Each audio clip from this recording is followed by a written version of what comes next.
The Battle of Mollwitz was fought by Prussia and Austria on 10 April 1741, during the early stages of the War of the Austrian Succession. It was the first battle of the new Prussian King Frederick II, in which both sides made numerous military blunders, but Frederick the Great still managed to attain victory. This battle cemented his authority over the newly conquered territory of Silesia and gave him valuable military experience. Background: after the accession of Maria Theresa of Austria to the kingdoms of Bohemia and Hungary, Frederick II saw an opportunity to invade and annex the province of Silesia. He took Silesia by storm and occupied almost the entire province. His troops settled into winter quarters and were expecting an easy land grab. But Maria Theresa sent an army of about 20,000 men led by Wilhelm Reinhard von Neipperg to take back the province and assert herself as a strong monarch.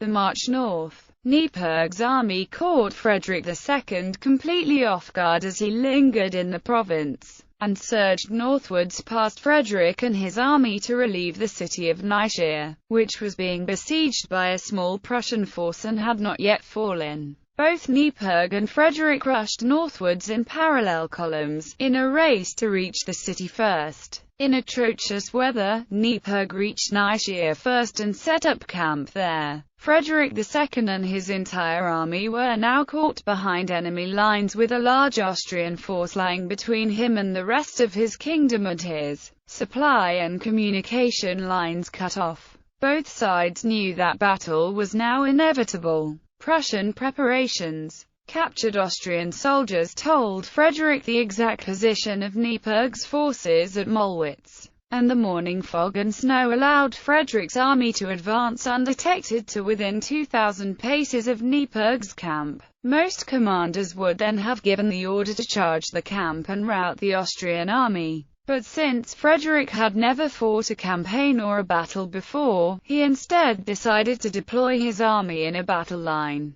There was very heavy snow on the ground, which caused snow blindness, and Frederick miscalculated the distance to the river on his right. He deployed several of his units behind a bend in the river where they could take no part in the battle, and several more units were deployed perpendicular to his two battle lines on the right flank. It is said that Schwerin commented early on that Frederick miscalculated the distance, but he was ignored. Austrian preparations. Neipperg was in a bad situation when he discovered Frederick's entire army on his doorstep by simply looking out of his window. Not only were most of his soldiers still sleeping, but his entire army was facing to the northwest, away from the Prussians. The Austrian army was waking up, desperately rushing from its camp and trying to form into a cohesive fighting force. By around 1 p.m., both sides had formed lines of battle and were ready to engage. Battle.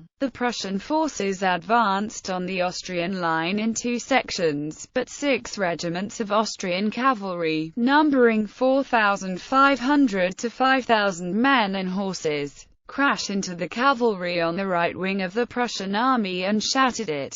This left the Prussian flank open to attack, and the Austrian cavalry then turned on the unprotected infantry. Schwerin, the Prussian military commander under Frederick, now advised Frederick II to leave the battlefield because it looked as though the Prussian army was about to be defeated, and the king heeded this warning. Abandoning the field, he was nearly caught and almost shot. Many historians believe that Schwerin advised Frederick to leave so that Schwerin could take command of the troops himself. He was a veteran general. The scene was chaotic. The perpendicular infantry units deployed between the two Prussian lines were fleeing or firing on other Prussian troops as the Austrian cavalry drove into their flank. But at some point the Prussian infantry, drilled and trained to perfection under Frederick William I, began spontaneously turning right and firing volley after volley at the Austrian cavalry, causing tremendous losses. The leader of the Austrian cavalry, General Romer, received a fatal shot to his head from a Prussian musket ball,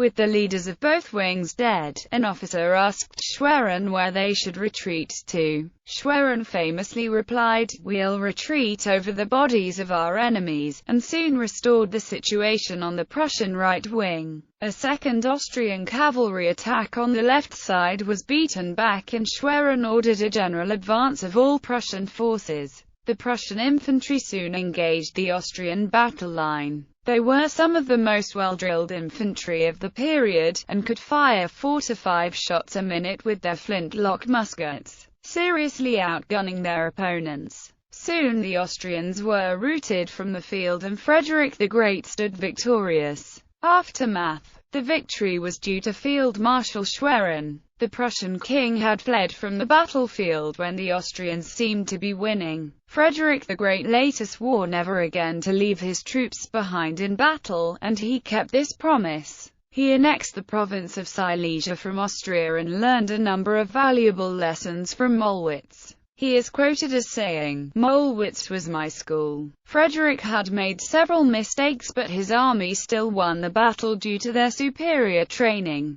From now on he was committed to aggression, and geared his entire army towards an aggressive approach. He gave a standing order that his cavalry commanders would never receive a cavalry charge standing still. He greatly increased the use of light cavalry, hussars, who would act as skirmishers and scouts.